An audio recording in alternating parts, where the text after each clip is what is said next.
Magandang araw mga kaibigan. Bigyan natin ng reaction, opinion ngayon itong post ng MDTV channel tungkol ito sa pahayag ni Congressman Toby Chanco yung pagkasunog ng DPWH office. Parang duda siya. Sabi niya, DPWH Research Building, nasunog o sinadyang sunugin?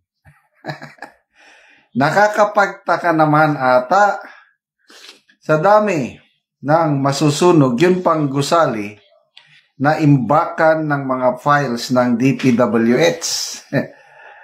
Ito base on my opinion lang. Klaro niya, opinion lang niya ito.